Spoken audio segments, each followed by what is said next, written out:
Salut tout le monde, bienvenue sur BAI, bienvenue à l'immigrant. Je me présente Danielle Binelli. Aujourd'hui, nous allons parler du stress.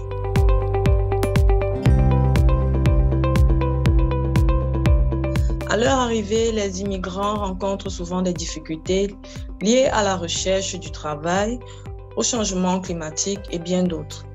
Grâce à nos deux intervenants, nous allons en savoir un peu plus sur les différentes causes du stress et aussi proposer les moyens pour réduire le stress. Le live d'aujourd'hui sera présenté par Gabrielle Boulanger, qui est stagiaire en psychoéducation chez Malumen, et Samantha Gabi, qui est spécialiste en psychoéducation chez Malumen. Alors, Gabrielle, est-ce que vous pouvez nous dire ce que c'est le stress?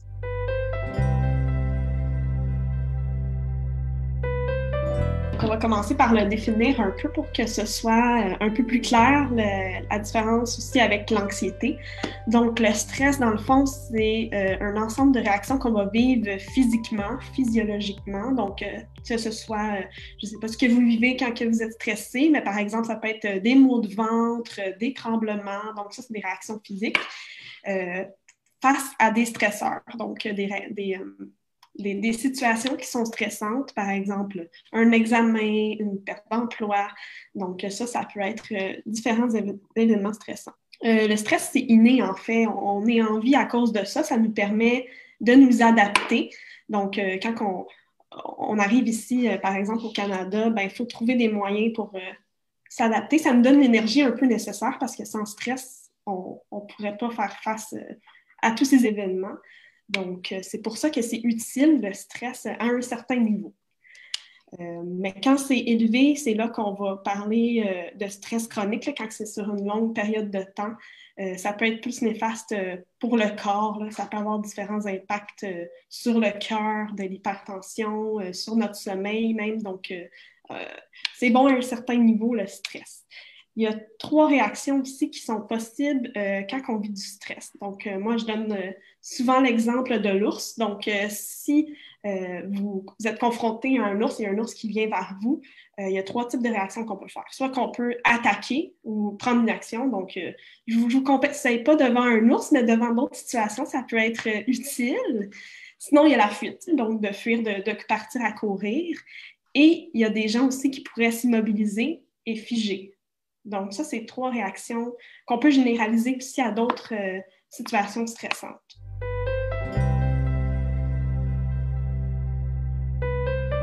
Maintenant, l'anxiété, c'est beaucoup plus dans l'anticipation. Donc, on va se créer des scénarios là, dans notre tête qui sont vraiment catastrophiques. Donc, si par exemple, moi, des fois, ça part peut-être d'un trauma aussi. Donc, par exemple, si j'ai déjà été confrontée à un ours dans le passé, puis j'ai vraiment eu peur pour ma vie, puis que là, je m'imagine qu'il y a des ours un peu partout, puis qu'il y en a un qui va surgir, puis qui va m'attaquer, bien ça, c'est de l'anticipation, on est dans l'anxiété.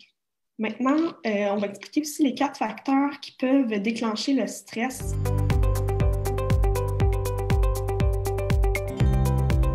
Donc, on va décrire sous l'acronyme de CINE. Donc, C, c'est pour contrôle faible. Donc, quand on n'a pas ou peu de contrôle sur une situation, donc par exemple, ça vous est peut-être déjà arrivé d'être en retard parce que le service de métro à Montréal y est interrompu. Donc là, on stresse parce qu'on veut arriver à l'heure, mais en même temps, on n'a pas le contrôle.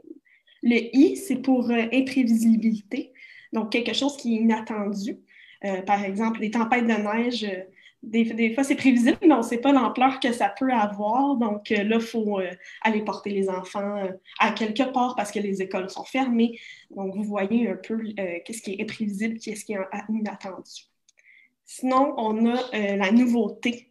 Donc, une nouvelle situation qui peut générer du stress. Donc, si on pense aux personnes issues de l'immigration, eh bien, une nouvelle langue, arriver ici, puis on perd nos repères un peu. La langue, on n'en comprend peut-être pas aussi bien que notre langue du pays d'origine. Nouvelle école pour les enfants, nouvelle culture, nouvelle tradition. Donc, tout ça, ça peut générer un stress de devoir comprendre tout ça. Sinon, le dernier facteur qui est le E, donc égo menacé. Donc, c'est quand on peut avoir l'impression qu'il y a des personnes qui doutent de nos capacités ou de se sentir jugées par les autres. Donc, par exemple, à l'école, quand vous allez à une rencontre de parents pour le bulletin ou quoi que ce soit, puis que l'enseignant vous questionnerait sur comment vous accompagnez l'enfant pendant ses devoirs, et bien là, on peut se sentir, bon, est-ce il vient me questionner sur ce que je fais bien, ce que je fais pas bien avec mon enfant. Donc, ça peut faire vivre un certain stress. Donc, voilà. Maintenant, nous aimerons savoir comment le stress est vécu chez la femme, comment il est vécu chez l'homme.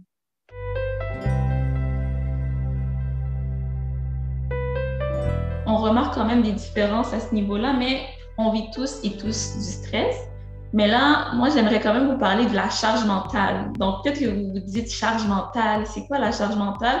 C'est l'ensemble des responsabilités que nous avons. Fait exemple, la maman, là, de façon générale, oui, les hommes ont beaucoup de charge mentale, mais la maman, on remarquerait que la charge mentale est plus élevée que l'homme. Pourquoi? Parce que la femme, de façon générale, elle va s'occuper justement du ménage, des repas, de l'épicerie, du travail, amener les enfants à l'école. Oui, les hommes le font aussi, oui, les papas le font, mais de façon générale, c'est quand même la maman qui va prendre le lead pour faire ces tâches-là. Et qu'est-ce que ça fait? Mais ça crée à long terme de l'anxiété, du stress, parce que la femme, faut pas oublier, oui, elle s'occupe des enfants, mais elle a aussi un travail. Donc, imaginez-vous, OK, il faut que j'amène mon fils à l'école, ma fille à la garderie, faire le ménage, faire ci, faire ça. Et en plus de ça, il y a le travail. Puis on s'entend que le travail, à la base, c'est quand même stressant parce qu'on a quand même un employeur qui s'attend à ce qu'on fasse le travail correctement. Puis, il faut pas oublier, là, on parle des parents immigrants, mais la plupart des parents qui viennent ici viennent avec leurs enfants, ils viennent pas avec leur famille, malheureusement. Fait que le soutien qu'ils avaient dans leur pays d'origine, ben, ils l'ont pas nécessairement au Québec. Fait peut-être que la femme, elle, dans son pays d'origine, elle avait sa grand-mère, ses tantes, ses voisins qui l'aidaient. Là, elle arrive ici, elle se retrouve seule avec son mari. Donc là aussi, ça peut être plus stressant pour la femme. Fait que ça augmente encore son niveau de stress.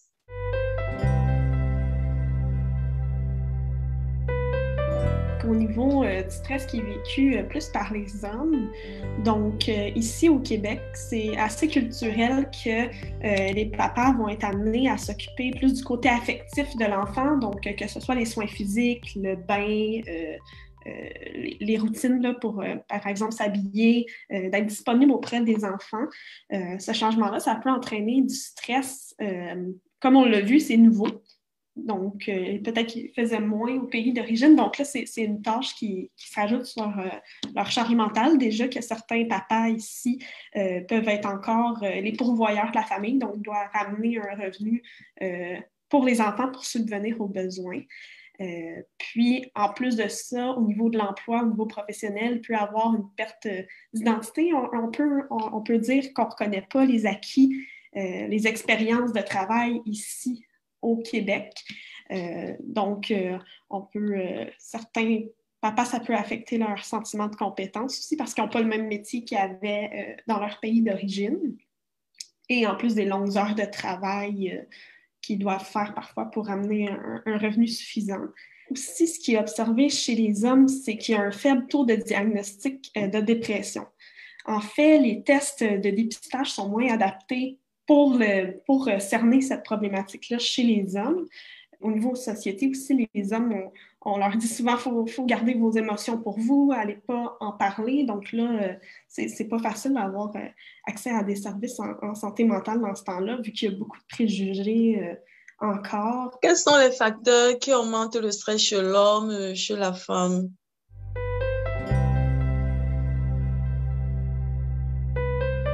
C'est tout confondu hommes et femmes, là. Donc il n'y a pas juste les femmes ou les hommes, c'est vraiment les deux. Fait en premier lieu, ben, nous, notre clientèle cible, c'est les parents immigrants. Donc, clairement, l'immigration en elle-même va générer du stress chez l'homme et la femme parce que c'est de s'adapter à une nouvelle culture, à des nouvelles normes aussi sociétales. Ne pas se trouver un emploi, c'est un facteur aussi qui augmente le stress parce que quand vous êtes un parent qui immigre, ben c'est pour avoir des conditions, des bonnes conditions. Et quand vous immigrez, ben clairement, vous devez vous trouver un logement, vous devez acheter de la nourriture. Donc, imaginez-vous si vous n'arrivez pas à vous trouver un logement parce que vous ne travaillez pas, clairement, vous allez vivre du stress. Et étant donné que soit le diplôme n'est pas reconnu ou vous êtes surqualifié, ben, beaucoup de parents vont retourner à l'école. Mais retourner à l'école, c'est un facteur de stress aussi parce que dans votre pays d'origine, vous êtes allé à l'université, vous avez déjà eu un certain statut, puis là, bon, vous retournez à la case départ, vous devez réapprendre des notions. Sinon, au niveau de statut d'immigration, des fois, vous allez venir au Québec, vous allez être en tant que demandeur d'asile. Demandeur d'asile, c'est sûr qu'avec ce statut-là, vous n'avez pas accès à tous les services. Donc, clairement, ça va vous générer du stress. Il y a aussi l'absence et la perte du soutien social. Comme je l'avais dit, dans vos pays d'origine, peut-être que vous êtes tout le temps avec vos voisins, vos amis, alors qu'au Québec, on remarque qu'on est plus une société individualiste, donc on est moins porté à aller chercher l'aide du voisin. Mais là, vous retrouvez au Québec, vous vous dites, oh mon Dieu, il n'y a personne pour m'aider. Ça vient vous générer du stress parce que vous aviez l'aide avant, puis là, vous vous retrouvez seul. Le fait que vous soyez venu au Québec, bien, vous avez laissé nécessairement de façon générale, beaucoup de membres de votre famille sont restés dans le pays d'origine. Donc, ça aussi, ça peut créer du stress parce que vous vous dites, est-ce que ma famille va avoir suffisamment de nourriture? Est-ce qu'ils vont bien? Des fois, vous partez parce que vous êtes en danger. Est-ce que ma famille, elle va continuer à aller bien? Donc, ça aussi, ça vient générer du stress en vous. Ou sinon, j'aimerais terminer avec la fameuse COVID. La COVID-19, ça a généré beaucoup de stress pour les gens qui vivent, oui, au Québec, mais encore plus pour ceux qui viennent au pays, parce que juste s'adapter à la culture, c'est difficile. Mais en plus de ça, il a fallu et il faut encore justement s'adapter à toutes les mesures sanitaires qui ont été mises en place. Et c'est sûr que ça peut être très difficile pour le moral et venir générer beaucoup de stress. Il y en avait tellement. Merci. Maintenant, quelles sont les stratégies qu'on peut avoir pour réduire le stress?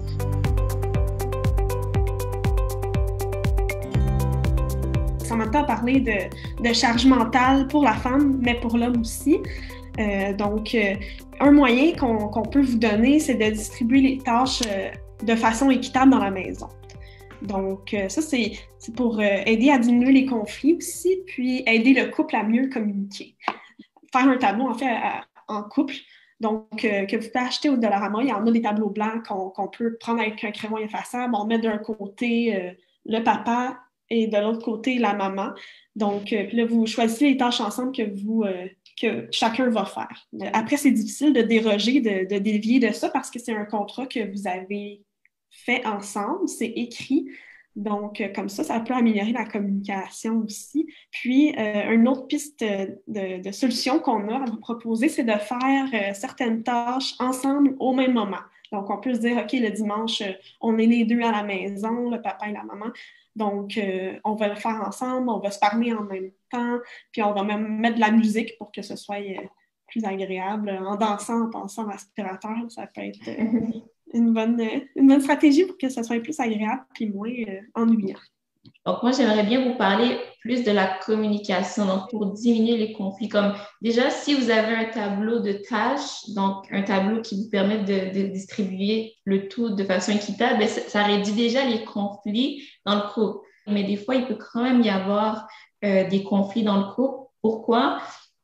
Parce que des fois, exemple, le père, peut-être qu'il lui fait à manger à chaque fois, la mère, elle fait le ménage, mais personne se complimente, personne ne reconnaît la valeur de ce que la personne fait. Fait que peut-être que reconnaître la contribution du conjoint, ça peut vraiment être pertinent. Imaginez votre conjoint qui vous dit « Ah, wow, mais merci », et vous allez vous sentir bien, vous allez vous sentir reconnu, vous allez vous sentir apprécié, puis vous allez vouloir continuer à faire la tâche. Donc, c'est sûr que c'est ça. Si vous prenez le temps de communiquer ce que vous observez de positif, ça fait bien. Puis si vous remarquez que, exemple, la tâche n'a pas été bien faite aussi, ça peut arriver. Mais si vous parlez au jeu, vous exprimez vos émotions à vous, vous exprimez ce que vous observez, mais ça va déjà être plus accepté ou la personne va montrer une plus grande ouverture que si vous lui dites dessus. Donc, par exemple, à la place de dire « Tu n'as pas bien fait la vaisselle », tu n'as pas bien fait la vaisselle, tu as laissé des choses sales, ben, vous pouvez dire, ben, j'ai remarqué que quand tu fais la vaisselle, ben, des fois, il y a des choses qui sont un peu sales et justement, j'aimerais bien que ça soit mieux fait. Est-ce que tu aurais besoin que je t'aide? Fait que c'est aussi la communication au jeu peut vraiment vous aider. Je veux dire, complimenter aussi le conjoint, la conjointe, ça peut vraiment aider aussi. Le stress dans le foyer, lorsqu'il y a des tensions, comment gérer le conflit, même quand la communication est difficile? Il faut partir à la base puis essayer peut-être de raviver la flamme dans le couple, donc de se prendre des moments sans les enfants, là, de les faire regarder. Des fois, il y a des organismes ici qui offrent du répit, là, donc il y a un intervenant qui vient à la maison pour un bloc d'heures, puis là, ça vous permet aussi, quand la communication est difficile, de, de vous retrouver, puis parce que des fois, pour se reconnecter. Des fois, on était dans le pays d'origine, on se parlait beaucoup, puis là, avec tous les stresseurs ici, c'est pas facile. Donc, ça vous permet de prendre un moment sans stress, sans les enfants. Donc, ça peut être intéressant pour améliorer la communication parce qu'effectivement, des fois, c'est pas facile, mais au moins, vous vous retrouvez, puis ça, c'est la base, là, de se retrouver en tant que couple, parce que vous étiez un couple avant d'être parents, donc de se retrouver de cette façon-là. Quelles sont les méthodes d'accompagnement de Chemin Humain?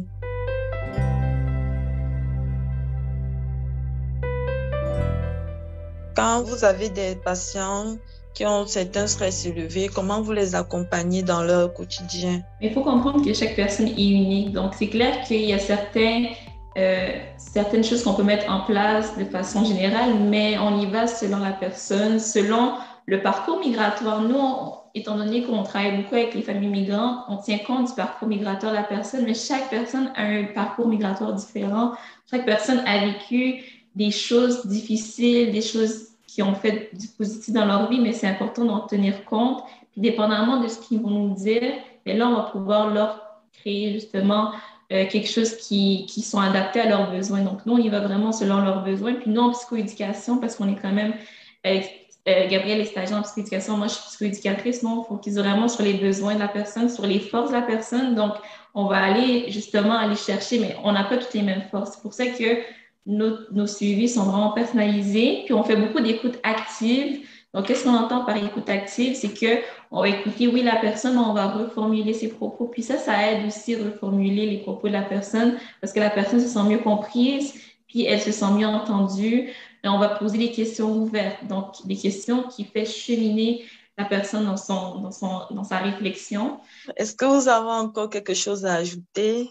Comme conseil, si vous avez d'autres conseils à rajouter. N'hésitez pas d'aller consulter quand il le faut. Les femmes, c'est un peu plus facile. Les hommes, je sais que vous vous dites non, non, non, mais dites-vous que nous, quand on vous reçoit, on vous regarde avec des yeux d'admiration, puis on vous dit « Wow, mais merci d'être venu pour vrai ». En fait, aller chercher de l'aide, c'est un signe de force et non de faiblesse. Donc, si vous gardez tout en vous, ben, des fois, vous allez voir ces répercussions-là au niveau du travail, comme j'ai dit, avec vos enfants. Vous allez peut-être être plus impatient. Des fois, quand vous allez si je vais dans l'extrême, ben, on peut parler de pensées suicidaires et même de là au suicide. Donc là, je vais un petit peu plus dans la partie un peu plus délicate, mais c'est des choses qui arrivent, puis c'est des choses qu'on veut justement éviter, empêcher. Fait que si vous allez consulter, vous allez justement vous allez être accompagné par les professionnels. Et si vous ne vous sentez pas encore prêt d'aller consulter, allez parler avec vos proches. Et même si vos proches sont à l'autre bout du monde, on a FaceTime, maintenant on a WhatsApp, donc c'est possible d'avoir une communication. Puis, vous pouvez aussi dire à la personne, j'ai pas envie que tu me juges, j'ai pas envie que tu me critiques, j'aimerais juste que tu m'écoutes. Puis des fois, on a juste besoin de ventiler, on a juste besoin de tout sortir ce qu'on a sur le cœur sans s'attendre à une réaction. Juste le fait de se faire écouter, ça va vous faire du bien. Donc, il y a toujours moyen de s'apaiser d'une bonne manière. Ça, puis n'hésitez pas à choisir le professionnel avec lequel vous voulez consulter parce qu'on n'a pas toutes les mêmes approches, on n'a pas toutes les mêmes façons de travailler. Donc, allez vraiment chercher ce qui correspond à votre personnalité, votre enjeu, puis attendez pas que ça ait un impact sur votre fonctionnement pour consulter, c'est vraiment important. Merci à tout le monde de nous avoir suivis. Bon samedi et bonne journée à vous. Merci. Merci beaucoup, Daniel. Merci aux auditeurs. Merci beaucoup. Merci Gabrielle. Merci, Daniel, pour ton animation.